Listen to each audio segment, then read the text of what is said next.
Hello, and welcome to Trans Truth, the podcast dedicated to dispelling myths, fear, and ignorance about transgender people. Along the way, we'll be sharing items of interest to the transgender community, from political and news events to health, fashion, and beauty.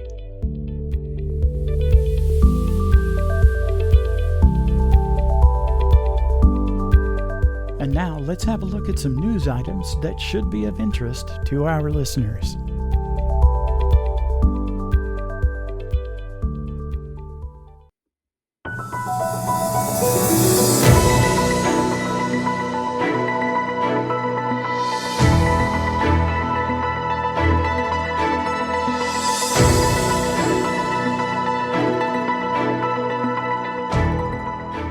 If you can believe it, bathroom bills are still a thing. Fortunately, the courts appear to be paying attention to expert opinion and reason. On August 3rd, the Maryland Daily Record published an Associated Press article reporting that the 7th U.S. Circuit Court of Appeals has upheld a preliminary injunction granted by the U.S. District Court for the Southern District of Indiana, ordering the Metropolitan School District of Martinsville and the Vigo County Schools to give transgender students access to bathrooms and locker rooms consistent with their gender identities. Yes, this is yet another story wherein ignorant and ill-informed protect the children policies have been slapped down by federal courts. But we should note that in this case, the policies were local and that Indiana does not have any statewide policies or regulations.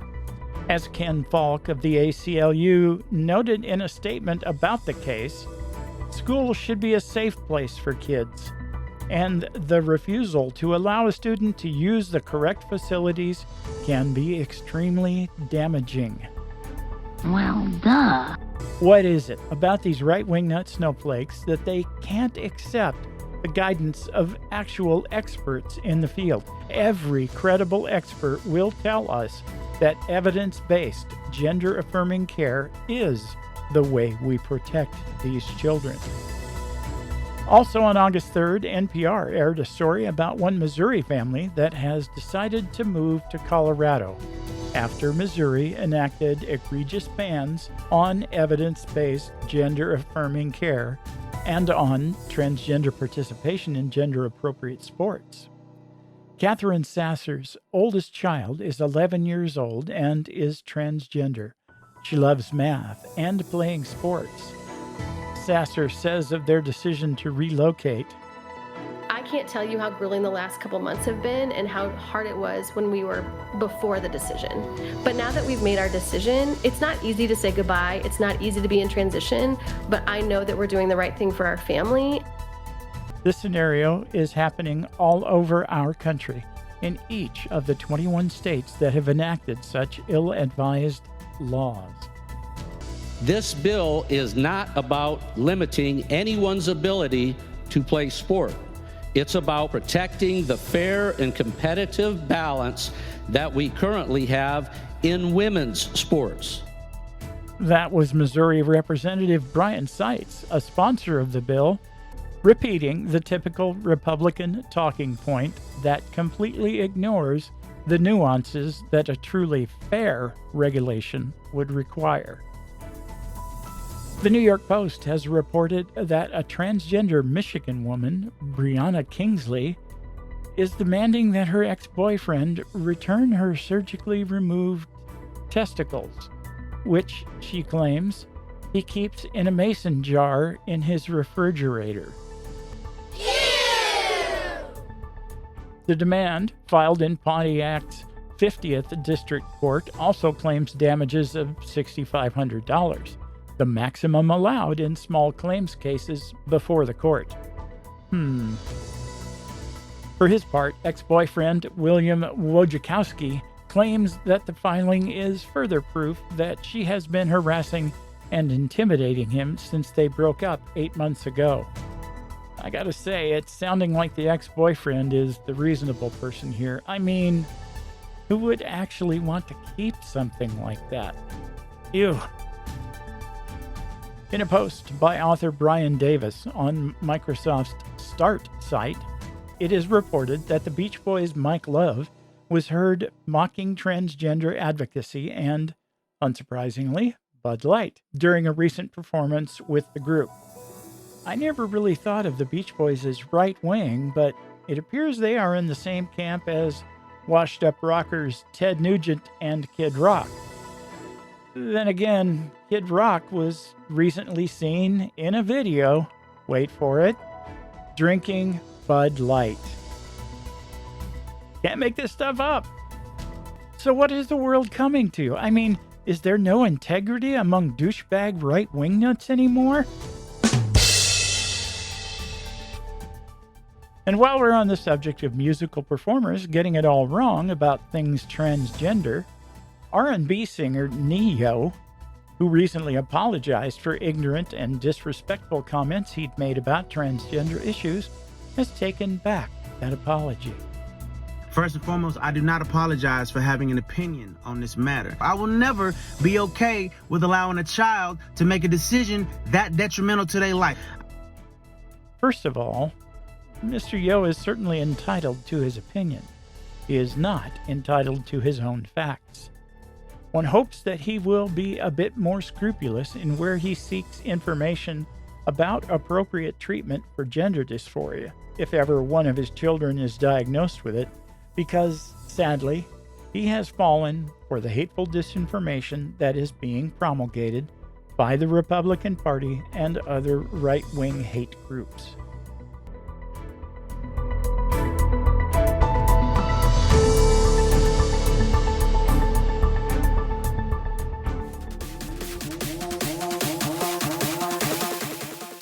Hey, we've got some big news for all of our Trans Truth listeners in the greater Houston area. Trans Truth will be doing another remote session. On Saturday, October 21st, we'll be at the 5th Annual Woodlands Pride Festival in Town Green Park in the Woodlands. That's right, the event runs from 11 a.m. to 5 p.m. And get this, admission is free. Registration is required, though, so check out thewoodlandspride.org or our website, www.transtruth.info, for all the details. Jerry Ann and I can't wait to be a part of this event. First of all, the Woodlands Pride Festival is first-rate, and we're honored to be a part of it, especially because it seems like some of our best shows come from these remote sessions where folks just drop in and chat. So come to the Woodlands Pride Festival, and while you're there, come talk with us. You might even get famous. This free Pride event is pretty special in that it's supported entirely by sponsors and exhibitors, all of whom are, obviously, supporters of the LGBTQ+ community. And there will be thousands of our friends and allies there. There's live entertainment all day, and oh yeah, they're going to have food trucks, y'all. That's how you throw a dang party. So sign up for free admission at thewoodlandspride.org, and we'll see you there.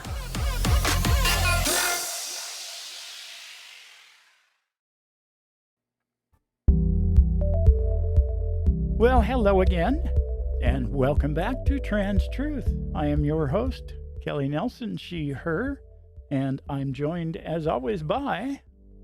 I'm Jerry Ann, and my pronouns are she, her, and hers. Today we are doing another one of our Stories episodes. And our guest today is... Valerie? Hi, Val. How are you? I am well. And yourself? Hey, Val. Hello, Jerry. Okay. So I'm going to fade the intro music here, and we will jump right in to our main topic, which is story time. We love hearing and sharing stories. It's as fascinating to hear the similarities as it is to hear the details that are unique with each story, with each interview that we do. So thank you for being here with us, Val, and sharing yours. I'm pretty sure that Jerry Ann has some questions for you. I do. You know, Val, For much of my life, I thought I was the only weirdo on the planet.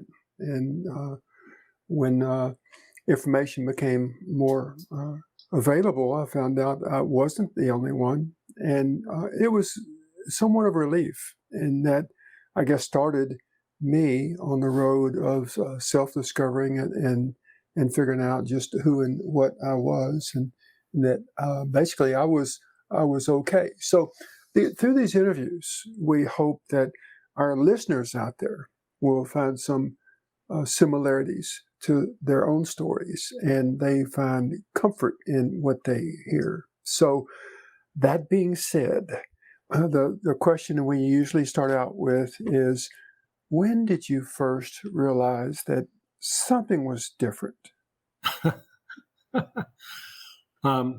I think my story is extremely common in that regard.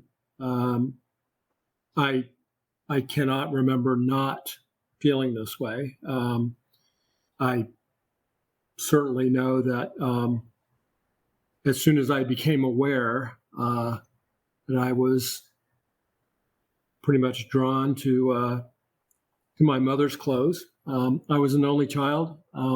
Growing up in Jacksonville, Florida, pretty much a deep Southern Baptist community at the time. And so, as I got to, 6, 7, whatever, was something that would excite me to go and look at my mother's underwear. I was an only child, so if they were out or whatever, it was not a lot of people looking out over me. And as just as I grew up, I became more and more fascinated, and began wearing her clothes, and continued wearing her clothes whenever possible until, I couldn't fit in them any longer. The arrival of the Sears and J.C. Penney catalogs was always a big deal for me because, the women's clothes and lingerie sections were well thumbed by the time I got done with those catalogs. So yeah, it is something that has always been with me. And like you, I constantly would be, why is this happening to me? What? I don't hear my friends talking about this. What? And I know it must be wrong, and a lot of shame and guilt all around that. But it certainly did not stop me from doing it as frequently as possible. You're right. That is a very that's like the common thread in seems like all of our stories. From the moment I first became aware, that there were differences in gender. Something about the female experience was calling to me, talking to me, beckoning me. I don't know. Way before there was any erotic component. I'm talking 4 or 5 years old. Right. Yeah, it's hard to pin down, but boy, it's sure there in almost everybody's story. And to Jerry's point earlier about not realizing that you weren't alone, as time wore on, and we probably can discuss this more, but when I did become aware, that my story was fairly common, I would say I was incredulous at first. It was difficult for me to believe that I was not unique, which I guess is a little bit of arrogance or whatever, but, to learn that I was not alone in this thinking and that my experience was more common, has led me to believe that a lot of what happens with us is something that it's born in. It's not something that's learned by any stretch of the imagination. And, despite the fact that some folks say that you can be therapized out of it and what have you, I learned through those, encounters and things that I learned online, what have you, that no, this is here to stay. So Val, we get that you were drawn to feminine things. At what age were you when you first were able to live your truth, even for a short period of time? That you had some freedom, because that's a game changer. It was for me, and it seems to be for a lot of people, that that first time when you actually live out your truth, so to speak, even for a few minutes. Right. I'd say it was relatively late in life, after I'd gotten out of the military. So I was probably in my, I would say I was probably in my mid to late 30s before I ever had the opportunity to, actually get completely dressed as a woman. And I can remember distinctly, and the way it would happen would be I would be on a business trip. And, that first time, the idea that I could effectively bring a second suitcase and in that hotel room in private finally achieve, the entire effect, if you will. I can distinctly remember it was a black dress with white polka dots on it, and probably wasn't anything particularly special looking at it now, but boy, that thing just made me feel, I just felt a wash of femininity come over me. I mean, it was very intense. And, I didn't even have a wig on at the time. I had to try to tousle my hair in order to look anything as good as possible and no makeup or anything else. But yeah, that was probably about the right time. And then virtually every business trip and any time I could get, by myself, I would contemplate or do that. So you served in the military. Thank you for your service. Yeah. How did that go? I mean, you have leave and things. Were you married then? Did you have to go home on leave, or how did that work? Right. Well, let's see. I think another common thread is that a lot of folks like us maybe are trying to prove to themselves that they do not or are not having a problem in this regard. So they tend to over masculinize. They get in activities that are pretty masculine. I don't know that that's exactly the reason why I wound up in the military. It really revolved around the need to pay for college, and my parents were hurting for money, and my father had been in the Army, and he had made reference to the fact that I could get an ROTC scholarship. So I wanted to fly jets, and I knew the Navy had good jets, so I applied for Naval ROTC, and I applied to Georgia Tech and got both of those, and the next thing I know, I'm in the service. So I don't know 100% that the reason I did that was because I was trying to counter this trans technique that I was in the midst of. I don't know. I don't think so. I think it was more driven financially than anything else. And I guess the long and short of it is, as a result of that, I wound up, I really wasn't cut out to be a Marine. I did not distinguish myself very well on mock battlefields. And whenever I was on a surface ship, I got tremendously seasick. But I did find a calling in nuclear submarines. And in roughly 1977, I wound up in the nuclear power program as an officer. And I stayed in the Navy until 1985, where I got out as a lieutenant commander. Spent most of my time in fast attack submarines.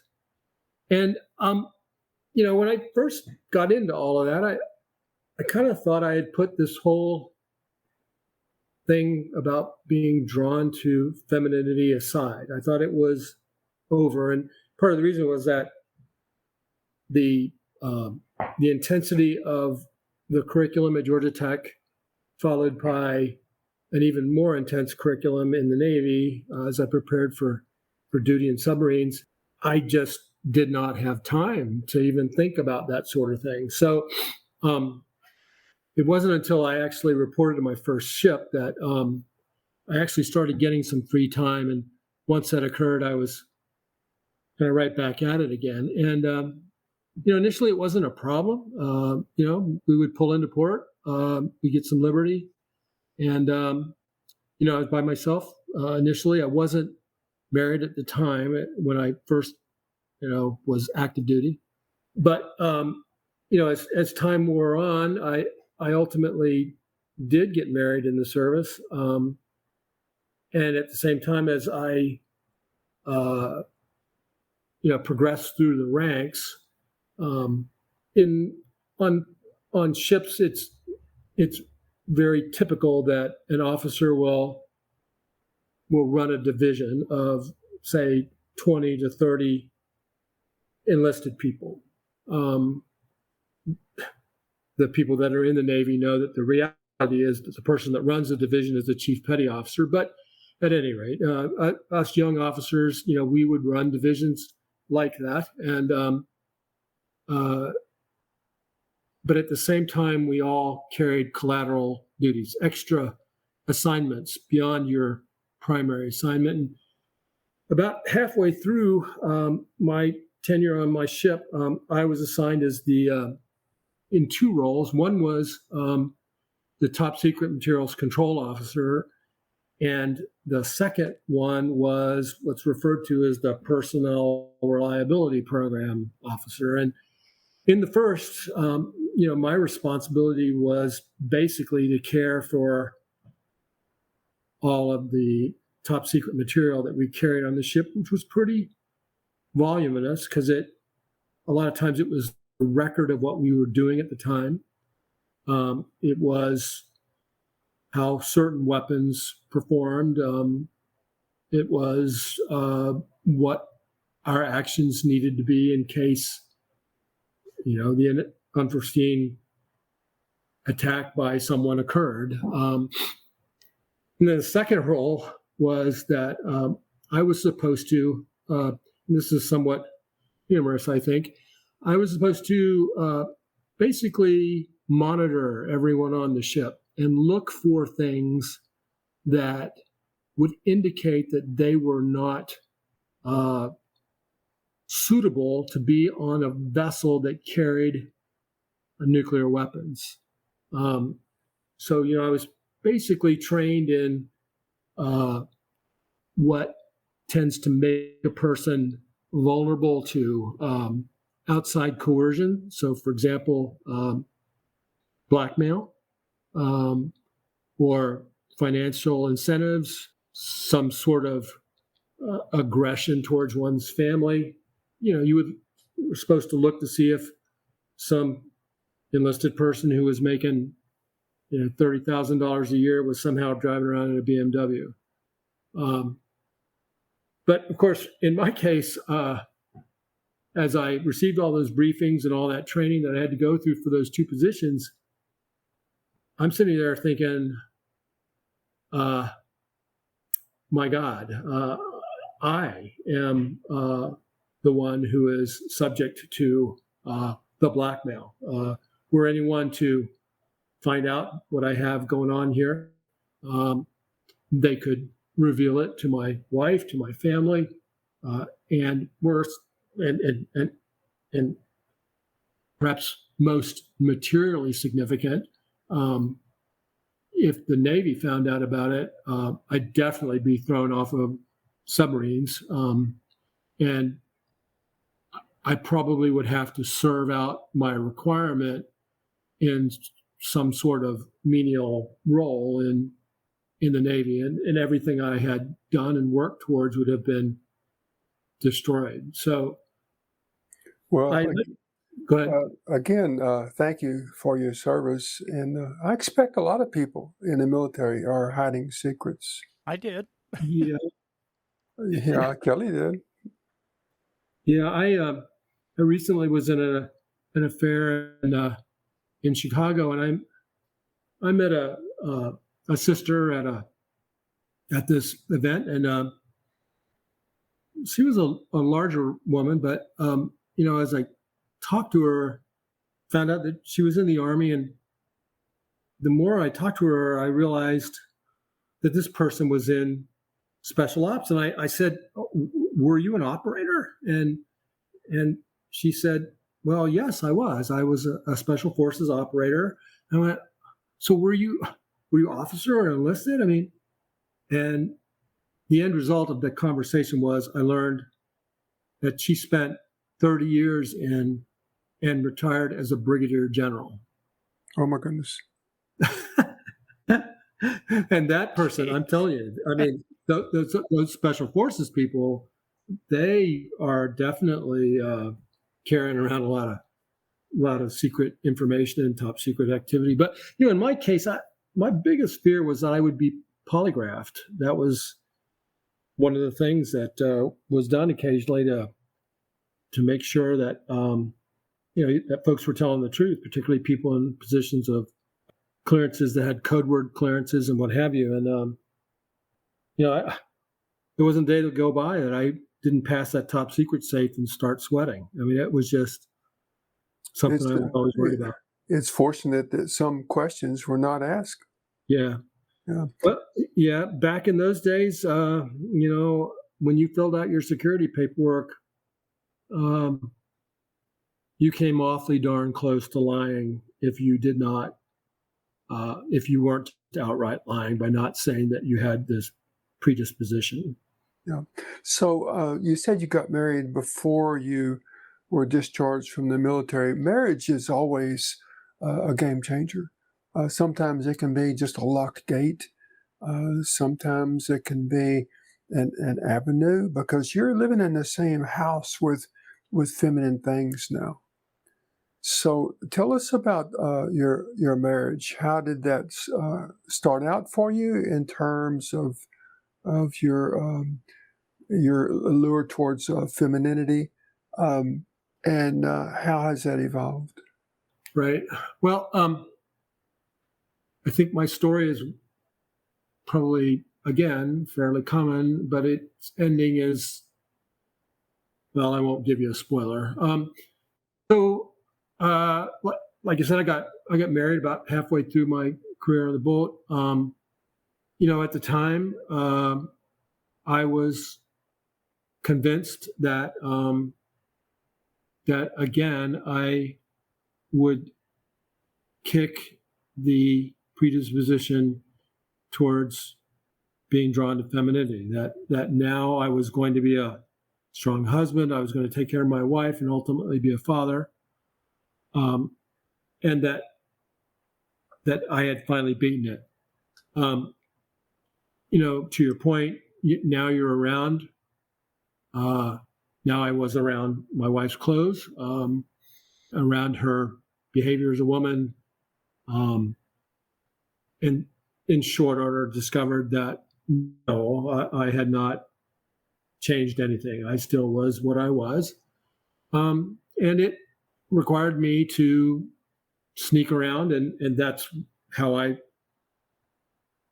wound up, doing what, again, is fairly common, I think, of purchasing clothes and underwear and whatever accoutrements and having a stash somewhere. And then as time wore on, you would use every opportunity if she happened to be out at her mother's, or if I was on a business trip, you would explore this side of yourself, and to the extent, where I got to where when I would go to a hotel, I would dress as a woman and in the dark of night walk around.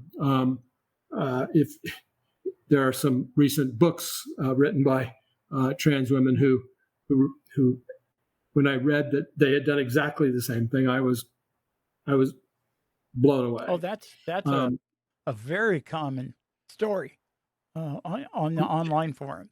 Get dressed and go out and walk around the park at night. Not the recommended way to express yourself, but No, it's actually kind of dangerous. Yeah, I mean, it's, and all of this is driven by, and I'm Jerry, we're off the topic for a second here, but all of this is driven by, I think, this unnatural fear that the boogeyman is going to come out and they're going to bring the torches and everything else, and they're going to string you up. And I can just tell you that my experience has been anything but that now that I go out in public. So it's all in your head, but it's very strong in your head. And it's very easy to say, oh, just get over it. It'll be all okay. Walk around the daylight. No, that's not easy to, get It's there. all that decades of internalized guilt and shame, that makes you, envision the panty police coming and busting you. I thought, So at any rate, Well, hold on. Let me speak to that just for a minute. It wasn't that long ago, or seemingly it wasn't that long ago, that in Houston, Texas, it was against the law. There were penny police, and that was the case until 1980.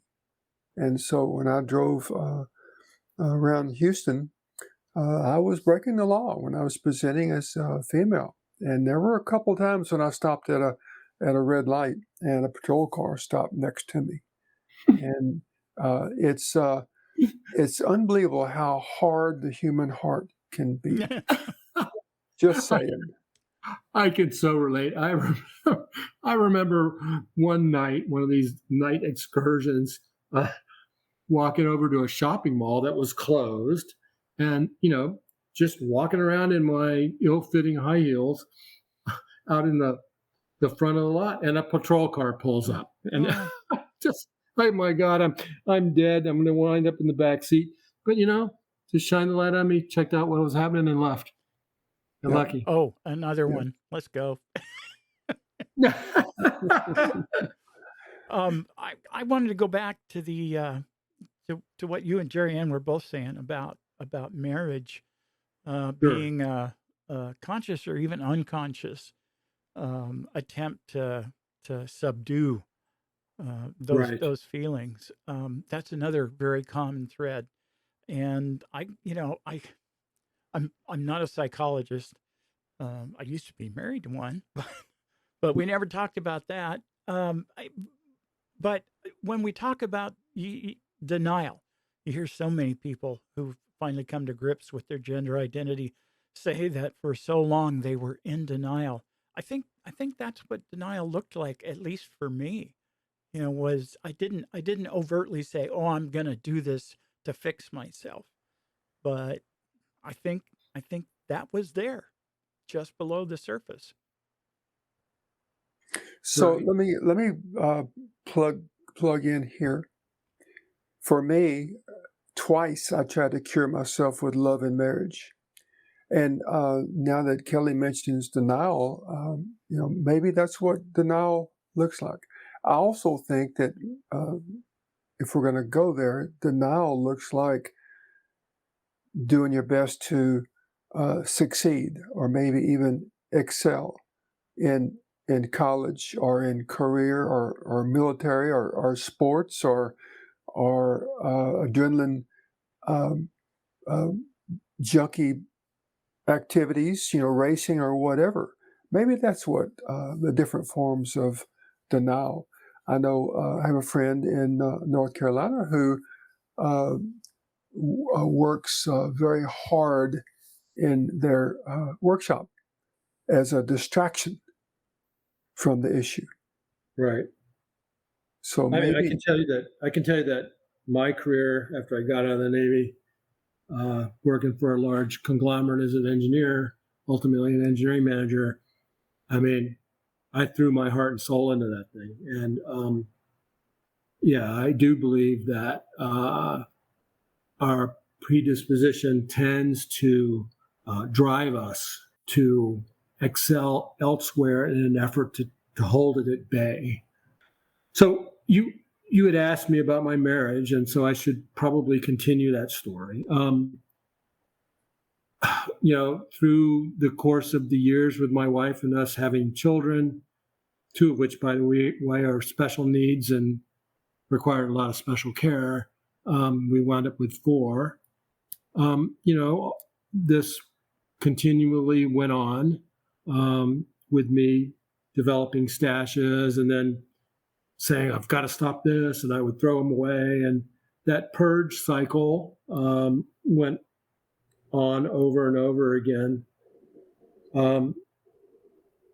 By about year 30 of my marriage, I finally kind of came to grips with, Valerie, look back at your history, look at the evidence. You have to rely on facts as an engineer in order to do your job. The facts are here. This is not going to stop. And you purging all of this stuff is not only a waste of money, but it is in fact denying the reality of what you are. I characterized it in a slightly different manner to my therapist and got whacked by her for this, but I said I thought it was cowardice.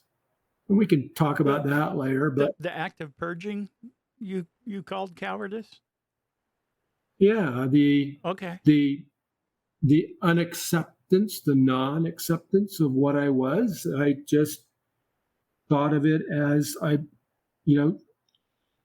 was too much of a coward to face into the reality of all the implications that it would bring if I were to go down that path. Now, I'll tell you what you retorted with, and that was, you grew up in a transphobic age, in a transphobic centric community. You had significant responsibilities. You needed to carry out those responsibilities with your family. You made the decisions that you made because they were practical. They were things you had to do. And it's not cowardice. It's unfortunate that you had to go down that path, that society has you going down that path. But it isn't about you. And it certainly isn't about cowardice. So at any rate, at year 30, I concluded I was what I was. And of all things, at my 30th anniversary with my wife, I took her to a bed and breakfast. And the second day of being at the bed and breakfast, in the morning, I looked at her square in the eye and I said, honey, I have to tell you, I am certifiably crazy. And, I joke around a lot, so she thought it was a joke, but she could tell pretty quickly that I was not joking around, and it scared her. She was afraid. What was I talking about? And it could have been anything that actually, and I was doing some sort of terrible thing in the background. And it was difficult for me to even croak out the words. I mean, it was one of these things where for decades I had successfully hidden this secret from everyone. I had hid it from the United States Navy. I had hid it from her. I had hid it from all my friends. It was something extraordinarily personal. And to boot, I was having to say, I'm sorry that it is the way it is. And I'm doubly sorry that I did not tell you about it when we got married. So, of course, she was in shock. She didn't throw anything at me or break any glass or any of that stuff. She was inquisitive. As time wore on in the weeks to come, she went so far as initially to buy me things at thrift stores and what have you to try on. And she was genuinely inquisitive about it, but the more that I think she thought about it, the more, I don't know if incensed is the right word, but more coming to grips with the notion that she didn't sign up for this. And at the same time, I was trying to figure out how to now take this this newly arrived at quasi-freedom to at least talk about this, and now start converting that to the ability to express myself as Valerie, either in her presence or at least with her blessing. That turned into quite a lengthy process. I mean, it's taken me all the way to when I retired. So we've been married now 43 years. So probably, I don't know, year 40 or so was when all that time between years 30 and 40, sometimes we would go out for a weekend or whatever, and I would spend a day as Valerie with her. We wouldn't necessarily go out in public, but she would let me be Valerie with her, and that was enough to kind of keep the pressure at bay. But once I retired, I kind of came to the the awareness that I didn't have much time left, and if I was going to explore Valerie, I needed to get on with it. So at that point, I started actively looking for other groups, which turned out to be somewhat difficult in the Milwaukee area. But I did ultimately lock in on a couple of groups that are very active in the Chicago area, and was fortunate enough to meet a couple of sisters who have helped me come to grips with this much better and get out in public without thinking that I'm going to get killed. And all of that, has been lengthy discussions with my wife. Communication is everything in that. And, I never, ever did anything that would push the envelope, if you will, without talking with her about it first. She wasn't always receptive. I mean, I am on hormones now. I've been on hormones since April of this year. And initially her stance on that was, if you go on hormones, I'm leaving.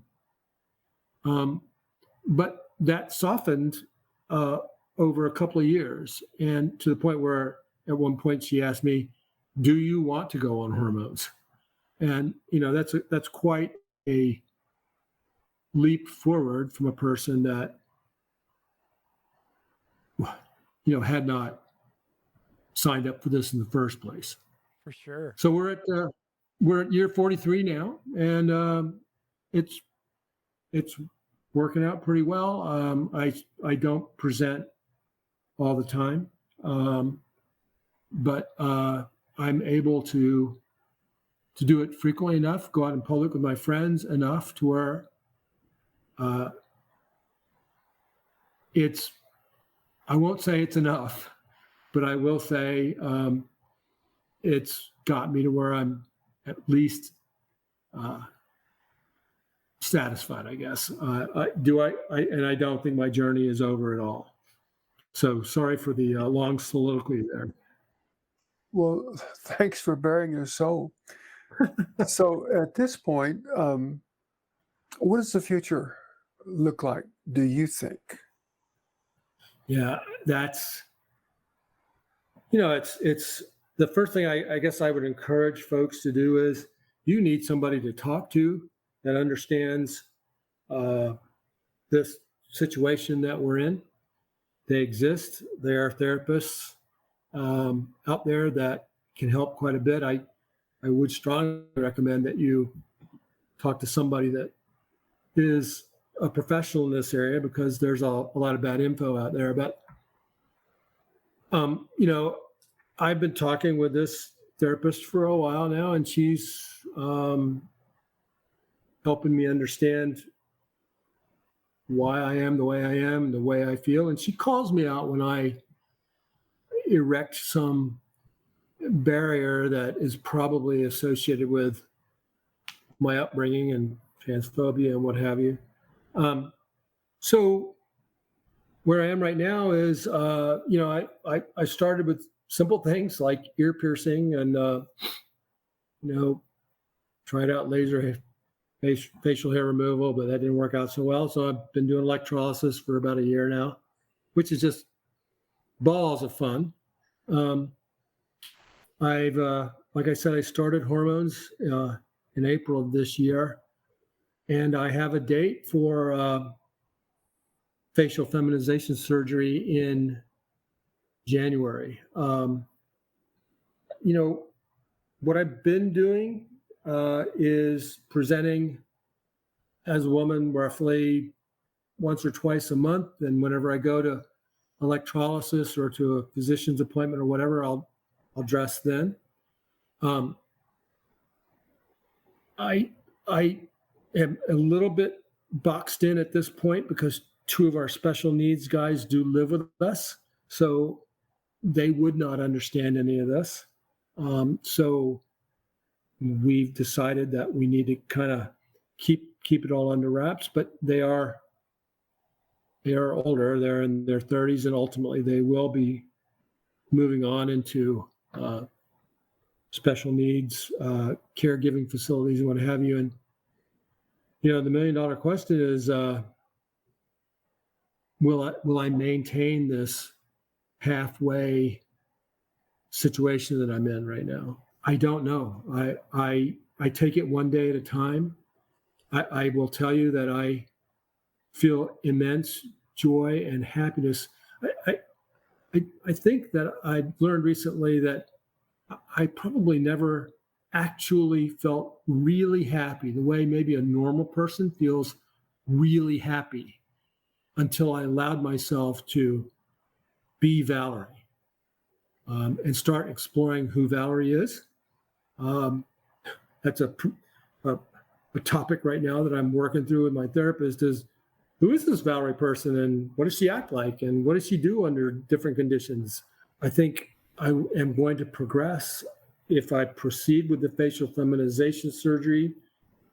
I think that's sort of at the root of my dysphoria right now. And I know that dysphoria tends to localize in on a particular body part for a while. And right now, the face is what I just absolutely hate looking at. Okay, so yeah, we're all different, and I say all the time, you take care of your unique and particular set of needs, and you do what you need to do to live your truth. And let me qualify that by also saying that sometimes you need to compromise for this reason or that. I wrote that today in a forum. Sometimes you need to compromise, and no one can judge that. There is no one standard that you need to live up to. But back to your scheduled surgery, yes, facial surgery is a big one, and a lot of people proceed with that one first. I did hair removal,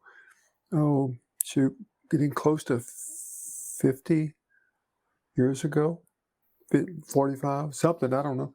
Wow. But because I when hair started growing on my face, I was devastated, could not go on. So that was the first for me. But when I did completely transition, the facial surgery was necessary. In fact, I actually had it scheduled before I had even reached the date of my court appearance for my name change. It was complicated then, but facial surgery is a big one. So, how's marriage going to be with a pretty face? Well, I don't know. She does not seem adverse to it. I have male pattern baldness, so in order to achieve the complete feminine look, I do have to wear a wig. I think, like most older people, I have wrinkles that have descended on my eyes and caused my eyes to appear, to me at least, like slits. And I characterize my nose as bent with a big bump on the top of it and a Rudolph the Red-Nosed Reindeer light bulb on the front. And my jaw, I feel like, is contrived from a garden implement. So, I think that, You sound like any other woman your age. yeah, I think you're probably right. And as a result, I think that it may be possible that this change, I'll still be able to get away as a present as a male, but present much better as a female. As we get to the age that I'm at, the distinguishing characteristics between the two start to fade. So it may very well be, Jerry, that this is the thing that goes, holy cow, I can't present as a male anymore. I'm going to have to go over. It could be that. But it is something I'm going to do. Yeah. When you get to the point where, it's something that you just must do, then you must do it. Yeah. It's just as simple as that. If you can't go on without it, then you have to go for it. Yeah, and I think that's the true definition of this word that I've struggled to understand, and it's dysphoria. It sounds easy. You can read the definition in a book, hear people talk about it, but the degree that it drives a person to do things, I don't think is something that you can easily accommodate in your mind without having gone through it. It's not something that you can say, oh, the reason I'm acting like that is because of dysphoria. You almost need somebody to say, Valerie, the reason you're acting this way is because of dysphoria, and it's because of these things. Right. And, yeah, it's a hard thing to describe, and it's somewhat unique to the individual, and but it is a powerful force to deal with, and it can make your life miserable. I genuinely feel sorry for the folks that have had to endure far more prevalent, far more severe forms of dysphoria than I have had to deal with, because I know those people would not be going to the lengths they're going to if it wasn't worse than what I'm subjected to. Yeah. Well, Kelly, I think I am done with her. I have worked her over, and she's probably ready for a sedative. So, Well, you've been a good sport, Val. Well, I very much appreciate talking to you folks, and to all my sisters out there, I sincerely hope that you love yourselves, and you recognize that the way you are is actually a wonderful thing. And I now refer to this condition that I battled for decades as I refer to it as a gift with a capital G. I feel like I'm finally exploring something in the autumn of my life, and I'm a 13-year-old girl now, and it's all new. It's all new. yeah. Well, I guarantee you, when you discover your truth and you take care of all the things that get in the way of that, and finally are able to live your truth, there is no comparison to the freedom that you feel and the peace that your soul will experience. Well, it's already come a long way, so you're really holding the carrot out there. All right. Well, we again thank you so much, Val, for joining us on this most recent episode of the Our Stories series. Well, Val, thank you again for joining us. It's been enjoyable and certainly enlightening, and I'm sure that our listeners will benefit from your story. Well, thanks very much for having me, and I very much appreciate all that you folks are doing for the community. Back to you, Kelly. And that is our show for today. Time for today's Trans-Truism. We often hear from those ignorant of currently accepted diagnostic criteria that being transgender is a mental illness. The implication is that there is a cure for gender dysphoria. While the exact cause or causes of gender dysphoria are the subject of ongoing research, there are some studies that show that there is at least some relationship between brain anatomy and gender dysphoria, in that there are often similarities between the brains of transgender females and biological females, and between those of transgender males and biological males. Some have hypothesized that an estrogen storm, while the subject was still in utero, may be the cause of gender dysphoria in later years. What is abundantly clear is that there is no cure for gender dysphoria. There are treatments which typically prove to be extremely effective at reducing the symptoms, the suffering experienced by those afflicted. Moreover, according to the American Psychiatric Association, those treatments, if applied according to the standards of care, will reduce the incidence of suicides by half or more. Psychological attempts to force a transgender person to be cisgender, sometimes referred to as gender identity conversion efforts, or so-called gender identity conversion therapy, are considered unethical and have been linked to adverse mental health outcomes.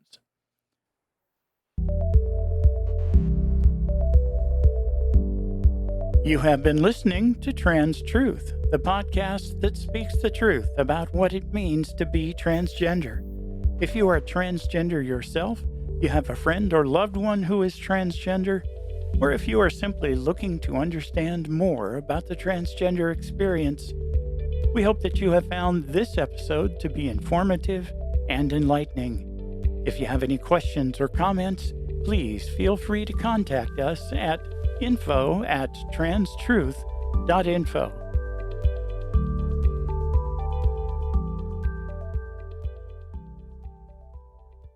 Copyright 2023 Trans Truth.